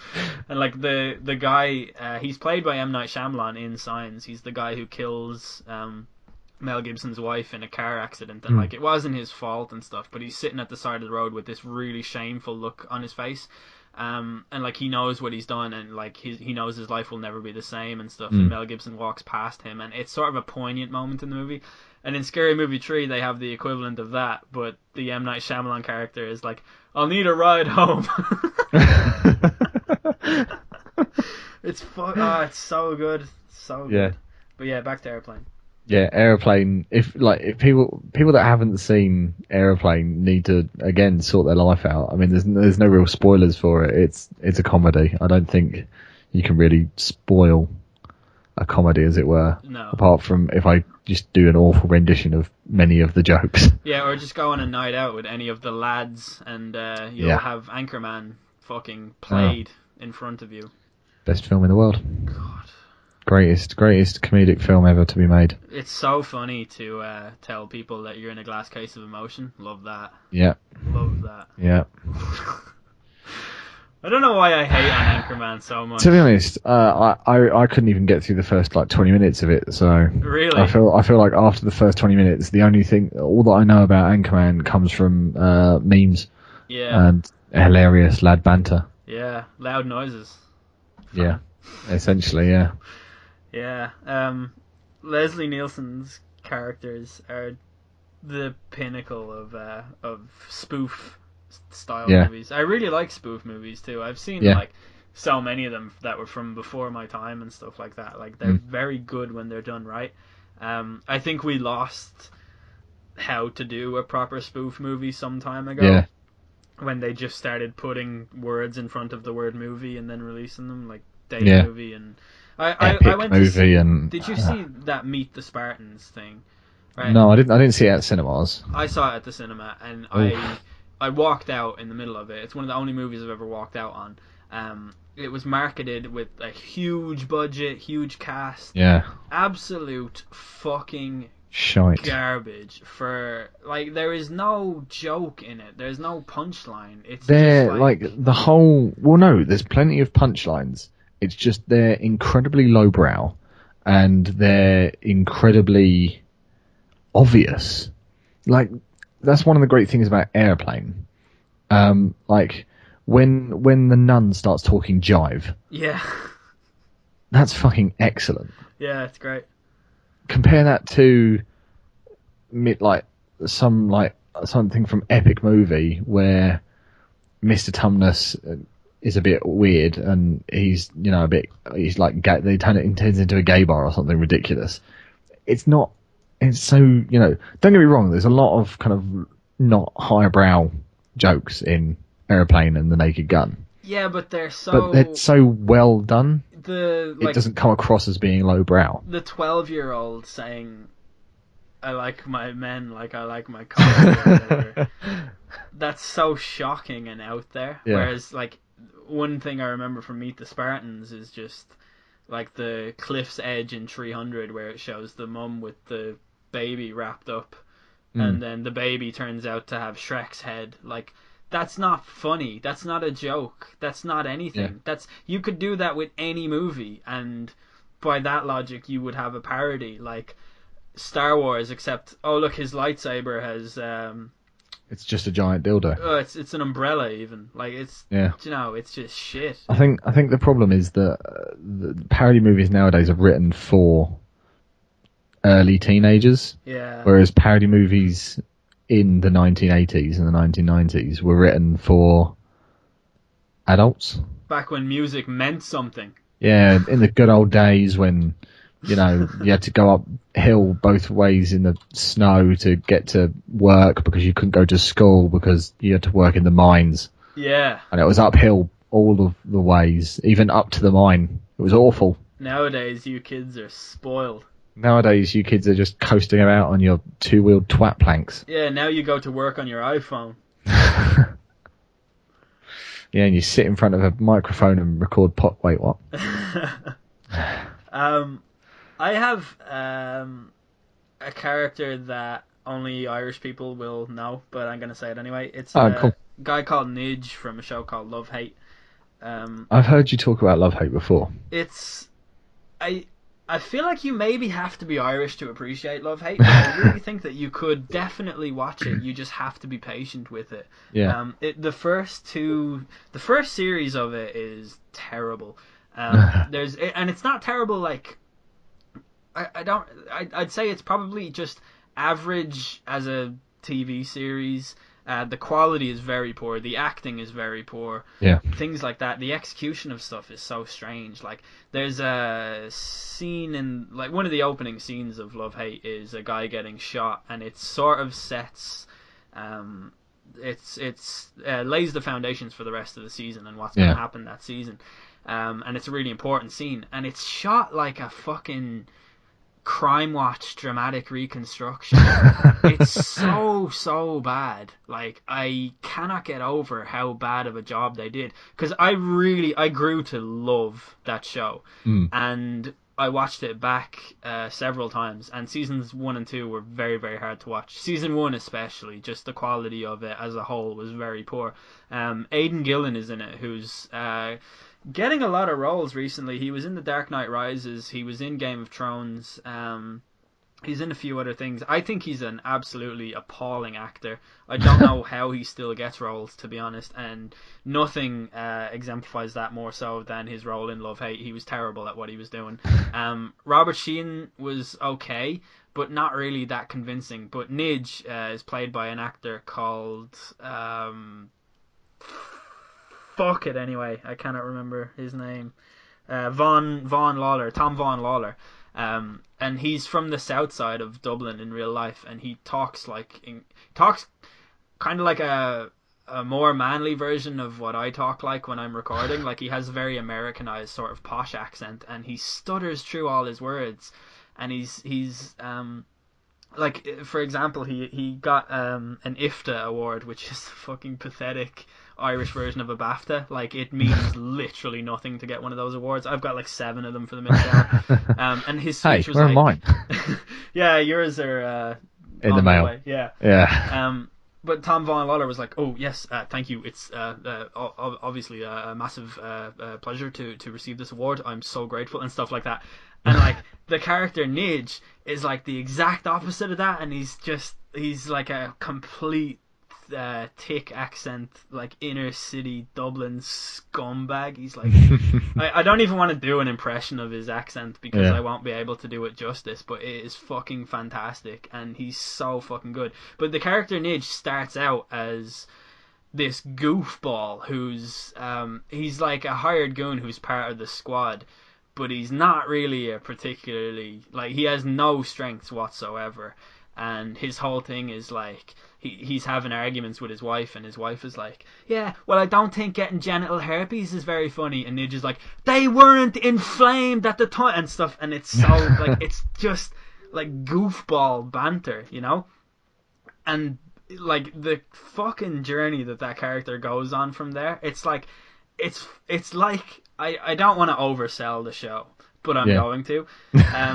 It's like something you'd see in The Wire or something. It's unbelievable. He goes from a goofball nobody to the kingpin to this like paranoid drug lord who oversees everything, questions everything, is so clearly like managing so many different levels of stress, like law enforcement getting whacked by people on the street or whatever, and the actor who plays him is just like, he is a genuine like quality actor. But the character and the way he develops is amazing, and the show goes from a very low quality one to a very, very high quality one, I think. And I think it's fair to say that season 4 and 5 were both just really, really good TV, and mainly because of that character. Yeah, nice. So I can't say anything on it, obviously, because I feel like, well, I haven't seen it. Like, I haven't even seen clips of it. I have no idea what you're on about. I've just been nodding along and going, yeah. I guess I should have like, it's like a gangland show. But like I got the gist of it. Yeah. It definitely sounds like interesting. Like, when you've spoken about it previously, it's definitely sounded like a decent TV show. I think if you like it's only 6 episodes per season, so it's a proper show. Like, I mean that genuinely. Like, fucking 24 episodes of The Walking Dead is what crippled it for so long. You know, like, you have to fill episodes with Rick farming and people walking around and all stuff. kinds of shit. Yeah, but with Love Hate, it's just it's all focused. There's no. It's all action. Yeah, and it's great, and it's just something that I think I think British people would really like it. I think for American people it might be a little bit far beyond their, like, they just might not get it as such. Just not get it. Yeah, but I think everyone should definitely give it a try. Yeah. I think one of the characters that you reminded me of that I really enjoyed. In fact, it's two characters from the same film, and it's kind of taking a step back to what we were talking about in terms of comedies. Dumb and Dumber. But it's Ray and Harry from In Bruges. Oh yeah. So Colin Farrell and Ralph Fiennes characters, respectively. Jesus, I didn't even consider. Yeah, like nobody. I don't think anybody apart from people who are specifically fans of Colin Farrell would have looked at a film and said, Colin Farrell in a comedy, like, this will be good. Yeah, I still find myself saying to people, no, but it's actually really fucking good. Like, I think you've really got to fit the style of humour correctly to kind of really fully enjoy In Bruges and Seven Psychopaths. Yeah, definitely. But if it really fits your style of comedy, then it fits you to the ground, I think. Yeah. I love I think the opening line of In Bruges is when Brendan Gleeson and Colin Farrell are in a boat and they're like sightseeing. And there's no introduction given other than that. And Colin Farrell is just like, do you think this is good? Going around in a boat looking at things. And like, that's just amazing. He's so fucking like, he's an idiot, but he's honest, and like, he's probably a good lad, but it's that kind of just brutal honesty. Yeah. And like, there's things that are said earlier in the film, and you get the payoff for them later as well. Like when he's talking to the overweight guy that's at the bottom of the tower, and he's like saying that he can't go up the stairs and stuff like that because he's fat. Yeah. And then later on, it says the tower's closed because some fat guy died climbing the stairs. Yeah. Like, just those small little things, like stuff like that, and then just the whole midget thing is just ridiculous. And of course, Harry's outburst on the phone is he has one. That's probably my favourite line out of the whole film. Really, it's great. I really like when Ray says, like, Ken, I grew up in Dublin. If I grew up on a farm and was retarded, this might impress me. Bruges might impress me. Yeah. So it don't. So it doesn't. So good. He's great. And Colin Farrell is just great overall. I think he really has he is a top tier actor, to be honest. He just doesn't get the right roles all the time. No. He doesn't pick them or whatever. Yeah. But I don't know if I ever said this to you. I think I might have said this to you. I'm not sure if I said it on the podcast, but I found it really interesting that in Bruges there's a scene where will I say it? Brendan Gleeson goes to kill Colin Farrell. Yeah. And Colin Farrell is about to kill himself. Yeah. And Brendan Gleeson's like, what the fuck are you doing? Yeah. But like, that could be the solution to his problem right there. Yeah. But he's like, no, you can't kill a guy who's about to kill himself because it's just not right. Yeah. And when Tom Waits phones Colin Farrell in Seven Psychopaths and finds out that he didn't write about him, and he's like, I'm gonna kill you, and Colin Farrell is just like, do what you want, I don't fucking care. Yeah. And then Tom Waits, all the venom and the aggression just drains out, and he's like, oh man, like, what's up? He's like, there's no fun in it. Yeah, really. I think I think that's a real like statement about how you look after depressed people and stuff. I don't know. I found it to be really interesting though, because it's a very similar sentiment in both movies, and it's a thing I've never seen in any other movie ever. By the way, Tom Waits is the fucking man. He's the greatest guy in the world. I absolutely love him. He's phenomenal. So but both of those films are fantastic. Yeah, they're great. Yeah, and to be honest, if you enjoy this podcast, you'll probably enjoy. Oh, without a doubt. Yeah. So, a character I want to give an honourable mention to, because I spoke for way too long about Nidge, and if you haven't seen Love Hate, there's no way you've seen this show. But it's a show called Rescue Me that was co-written by Dennis Leary, and it was the first TV show to address sort of how 9/11 affected the firefighting community. And when I say first TV series, I really mean the only one. But Dennis Leary is crazy into like the sort of firefighter community and stuff because he's got Irish roots and Mm. obviously there's a huge connection there. But he made this show to sort of point out what like the firefighters were going through when like loads of them had lost all of their friends and stuff like that, and so many widows were made, and like it was horrible and stuff. And the Yeah. show is about a guy who is living with survivor's guilt, and as a result of that has become an alcoholic, and he's trying to juggle like a wife that hates him and kids who he's always disappointing and stuff. And he's an anti-hero in like every sense of the way. Like he's not just the anti-hero that goes full circle and or not full circle, but goes through a massive change and becomes great and stuff like that. Like it's very obvious the whole way through that he's like not helping himself at all. And I don't know, I think Dennis Leary is great, which is not a popular opinion because people are of the impression that he stole a lot of his bit from Bill Hicks and George Carlin and stuff like that. But like, what fucking comedian hasn't done that? Yeah. But anyway, I like Dennis Leary. Maybe not so much. I don't really enjoy his stand-up, but to be honest, I like George Carlin's stand-up, but I don't think it's funny. I've never openly laughed at anything he's ever said. I feel like he's more of just a guy who says things that are interesting. Wildly and compelling. amusing. Yeah. But in fact, to be honest, I don't really like a lot of American stand-ups in the sense that I just don't really find them funny. I think their humor is a little bit different to mine, and it's hard to find one that...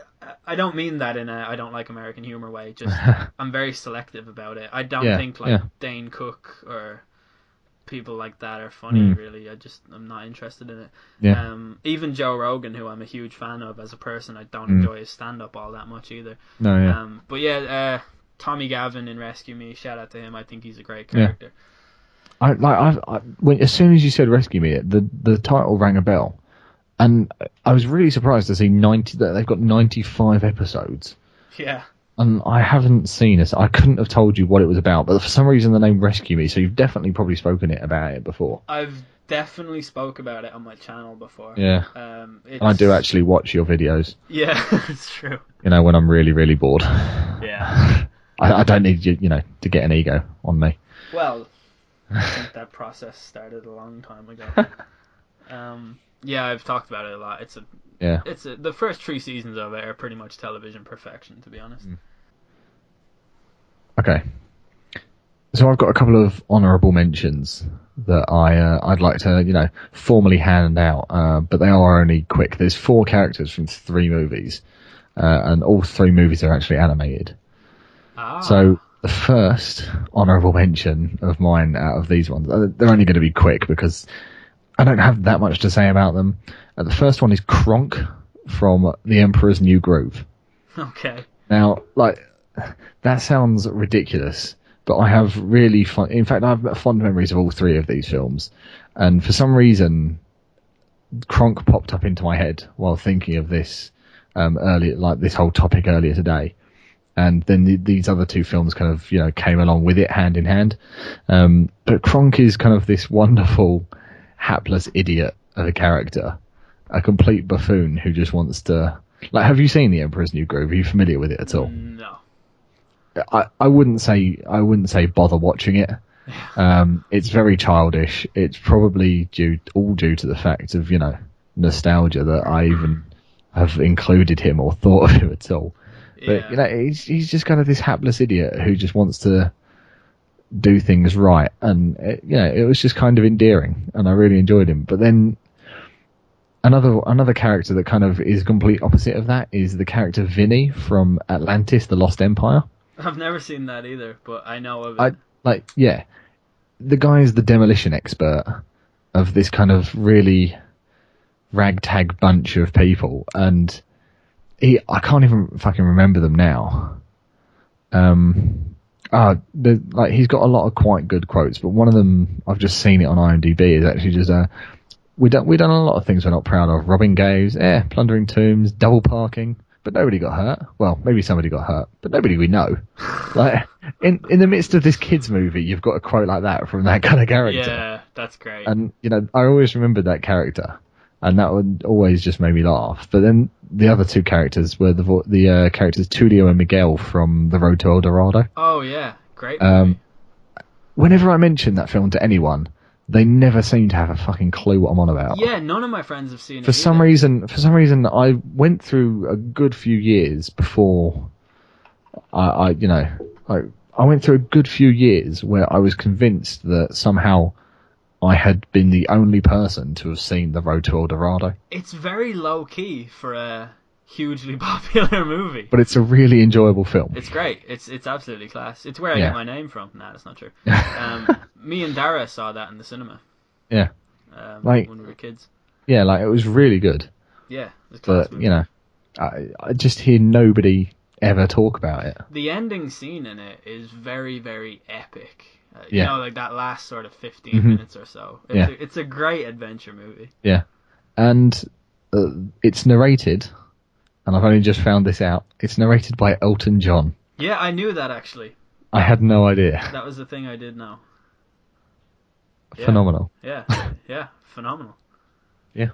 I'm so disgusted with how that word has Yeah. climbed its way to the top of my vocabulary. How we've managed this is actually beyond me. I hate it when a word, like, just becomes my go-to word. It Yeah. actually, like, I hate myself when I hear myself saying it. It's awful. Sorry, just don't say Jackie Chan again and we'll be alright. That was it, wasn't it? Your 4 from 3. Yeah, those are my 4 from 3, yeah. I'm going to throw in an honourable mention too, and it is Raiden from the video game Metal Gear Solid 2, because fucking get over yourselves, you nerds. He is closer to you than Solid Snake is, and closer to you than you will ever be to Solid Snake, so fucking appreciate and stop hating because he looks a bit girly. Because, like, your arms are probably, like, really skinny. You have no right to hate a video game character for the same thing. So fucking get a grip of your life and understand the message behind that game. Sort your life out. Yeah, for fuck's sake. Honestly, I could do an entire podcast about Metal Gear Solid 2 and what that game means to me, but that's another thing for another day. I'm gonna just shoot into my next character if that's alright. Go for it. Amy from Gone Girl. Ah.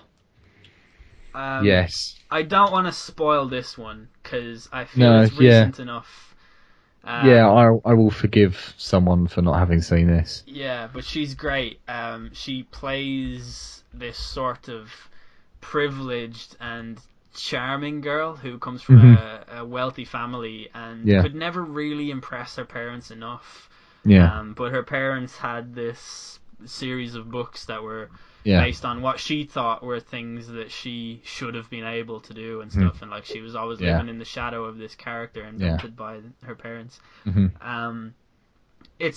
She's absolutely brilliant as a character. Like some of the things that she comes up with and does, the whole way through it, I was just like, oh fucking hell, we're going there and stuff. Yeah. She was brilliant, and she really, really made that movie. It's a great movie, but that character especially is absolutely class. Yeah, for sure. Like Rosamund Pike does an excellent job. Yeah, and she was nominated, wasn't she, for the? I think so. Yeah. I have a feeling that she may have. No. Nah, she was nominated. She didn't win. No. Yeah. But yeah, like she's an excellent actor, and I just couldn't, like, watching Gone Girl, and I've had people say to me that when they were watching Gone Girl, they saw everything coming. I've heard that too. Which really confused me. Yeah, because think that's I'm usually really good at picking up on that kind of stuff. Same, yeah. And I didn't. I don't think... I don't know whether I was just willing to be blissfully ignorant. I don't know, but I kind of... There were certain things where maybe I was just so in disbelief that it would happen. Yeah. But I wouldn't say that it's a predictable film. And yet, I have heard people say that it is, which really it annoys confuses me. me. It kind of hurts my pride in a way. Yeah. Because it's like, well, what, you're not better than me though. That's the thing. Like I watch movies with my girlfriend all the time, Yeah. and she's always like really surprised at how good I am at that. And Mm. it's like that's my thing. So when other people do it better than me, I naturally just get that competitive edge to Yeah. just But yeah, she's a great character. Mm. Who's your next? Yeah, for sure. The only other really character that I had up was Leon from Leon the Professional. I hadn't even thought about him. I think, and for some reason, I don't know if it's just the people that I've spoken to, but a lot of people seem to have not seen Leon the Professional. Yeah, that's a sort of I, a low-key underground movie. Yeah, but it's everyone that I've spoken to that's seen it rates it really highly. Yeah, it's a great movie. Yeah, it's I an own excellent two movie. copies of it. There are some movies that I own 2 copies of, and that's one of them. Yeah, and this is another character that you really actually shouldn't like. Yeah. Because he has this.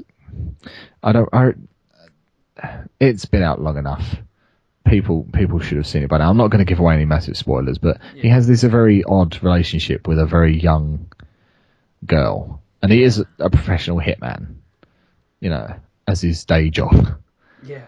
And you really shouldn't like him, and again, this is another not the character that's necessarily so good, but the actor that plays him, Gary Oldman as the antagonist. Gary Oldman's great in that movie. Just fucking sells it. Yeah. There is nothing that Leon can do that isn't overshadowed by how awful Gary Oldman's character is. Yeah. Gary Oldman, the fact that he hasn't won a Best Actor Oscar is a travesty. This is the thing, though. Like, what should he have won it for? Yeah, I know, but I feel like it's one of them kind of cumulative effort kind of things. But that's he should win the supporting actor. Yeah. Every year since the 90s. I totally agree with what you're saying. That it's strange he hasn't won it, but I don't think that the Oscars already. The Academy already does. Here's an Oscar because you didn't win one when you deserved one thing. Yeah. And I hate that. Like Al Pacino winning an Oscar for Scent of a Woman and being snubbed for the Oscar for the role of Michael Corleone, who was snubbed on our list because he really should be on it. He's fantastic. Like that. I think that's fucking like it's bullshit. It's like when they gave Giggs the fucking Player of the Year award that season when he played in central midfield or whatever, and it's just like. Look, Man United fans, he didn't fucking deserve it that year, and he was given it because he hadn't won it before that. And, that's a dangerous road to go down, I feel. Like, a lot of people bemoan the fact that DiCaprio hadn't won an Oscar before this year, but, what would you have given it to him for? You're not going to get an Oscar for Wolf of Wall Street. Yeah. Not that I even feel like he would have deserved it that year over McConaughey in Dallas Buyers Club, but... Yeah, that's the thing I've always sort of just... to be honest, the Oscars is fucking bullshit. Yeah, it's all bullshit anyway. Yeah. The Grammys is the real award show that everyone should aspire to achieve. Michael Corleone is one of the greatest characters out of anything ever. I think his transition from... you wouldn't have thought that he would be next in line to take over from Vincenzo. And then I think everyone should have to see The Godfather and The Godfather Part 2. I think they're masterpieces and the 2 best movies ever made. And everything that Michael does, he's just such a sort of he's just a complete character. Everything, the way he was written and stuff like that is incredible. And Al Pacino does a fucking unbelievable job. Yeah. But I really, really, really like Andy Garcia's character in The Godfather 3. It's Vincenzo Corleone is the younger one. And it's Don Vito Corleone is the older one. Vincenzo is I think he's Michael's nephew. And he's very... what's the word? He's just a bit of a nut job. Not quite like Fredo, but he's not a guy who you would like make head of the family or anything like that. He takes too many risks and stuff like that. Yeah, too volatile. But volatile, perfect. Thank you. Yeah. But there's a great line in it when Winona Ryder says, it's not Winona Ryder that's in that movie. It's Sofia Coppola, isn't it? Maybe. Yeah. Sofia Coppola. Yeah. It was supposed to be Winona Ryder, but it wasn't. That's so weird that I did that. But she's like, "But I love you," and Vincenzo's like, "Love someone else." So good, amazing. Yeah. I think one thing we can take away is that I love it when women are snubbed when they tell men that they love them. That's one of my favorite things in cinema. Godfather is great. Michael's great. Fucking watch The Godfather. The sort of there was two huge characters I was saving for the end. One is V from V for Vendetta. Because I really like everything about what he's doing there. I've always wanted to blow up the Brit. No, just kidding. He's like a revolutionary guy who does insane things and stands up for what he believes in, and I think everyone can relate to that in some way. And also Eric Draven from The Crow, played by Brandon Lee. I've always loved The Crow. Like when I was younger, it was one of the first movies I ever remember seeing, and that's like a genuine truth. I didn't even know that Brandon Lee had died on the set until I think I was about 11 or something like that when I found out. Like I was old enough to know that this was an actor I wanted to see more of, and obviously I couldn't because I found out that he died. But finding that out only amplified his performance even more. I think Eric Draven is a really good sort of tragic character who goes through a thing that a lot of people in movies go through, like Maximus Meridius did it as well. We spoke about him before we started recording, and how I'm surprised that Maximus is always rated so highly as a character, because even though it's a great movie and stuff like that, I just feel like as a character he's kind of something that's already been done a lot, and I think Eric Draven does it incredibly well, because he does it with like lots of really cool scenes and great lines. And I also think that there's a scene in The Crow where they're using a guy as bait. Skank is the guy's name. And they know that Eric Draven has come back to, like, they know that he's next on his list, basically. So he's going to try and kill him. And by keeping Skank around, then Top Dollar and the lads can wait until the Crow turns up and then try and kill the Crow. And sure enough, they're sitting at, like, a table. And the Crow walks up to the end of the table out of the shadows with the Crow on his shoulder, because obviously... And he sort of jumps up on the table into like the position of sitting like an Indian around a campfire. Yeah. And it's very, very enigmatic and sort of I don't know, they're mysterious and strange, just odd behavior. And it is, I promise you that Christopher Nolan was taking inspiration from that scene when he did the Joker and the pencil trick scene in The Dark Knight. When he walks in and bangs the guy's head onto the... It's like, if you watch the two scenes side by side, they have a very, very similar atmosphere about them. And they both point to these misfits and these outcasts who are leading two completely separate courses that have laid out before them. But it's, I don't know. The Crow's great. Great character, great movie. Everyone watch it. Yeah. I think I'll have to go and watch it. Not right now, but... I have actually, like, I used to watch it every Halloween. I would watch... The reason that I put those two together was because V for Vendetta is something I always watch on the 5th of November. Yeah. And I always watch The Crow on the Halloween, which is the 31st of October. So, that was the reason. I'll add it to my ever-growing list of films that I really should have watched by now. What's on that?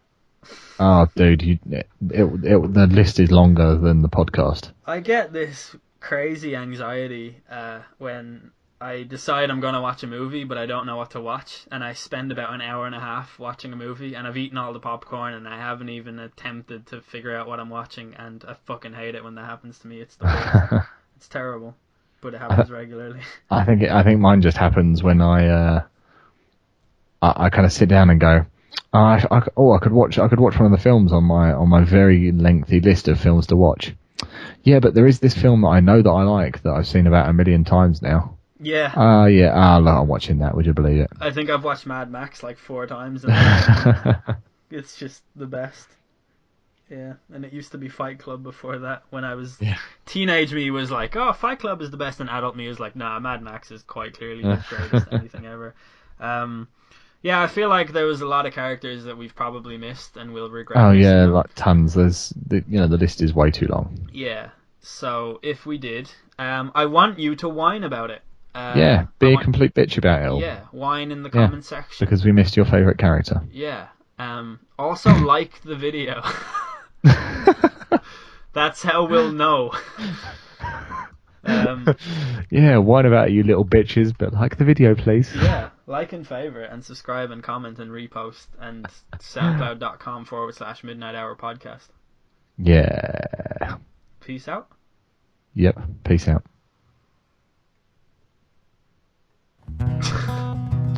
Wicked. Jungle is massive. That's good.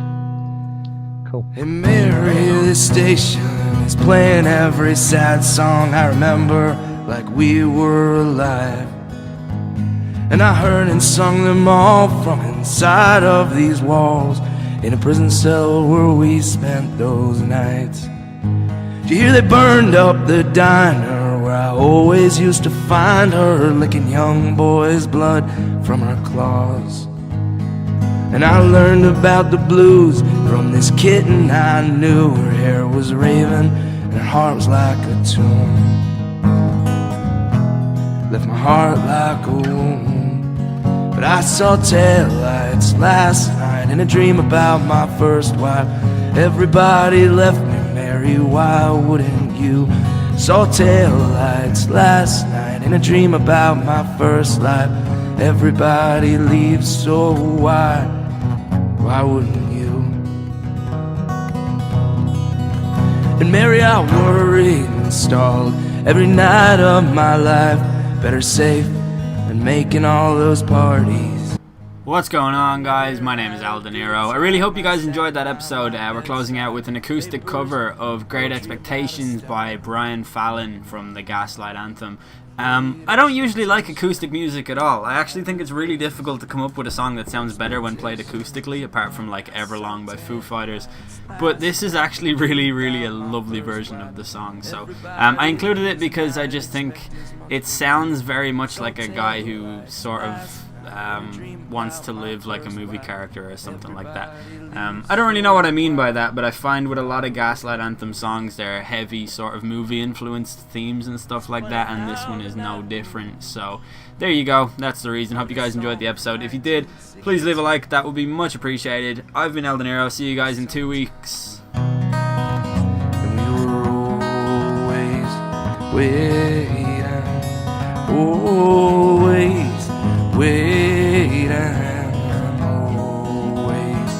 waiting for something to happen. But I saw taillights last night in a dream about my first wife. Everybody left me, Mary, why wouldn't you? Saw taillights last night in a dream about my old life. Everybody leaves, darling, why wouldn't you?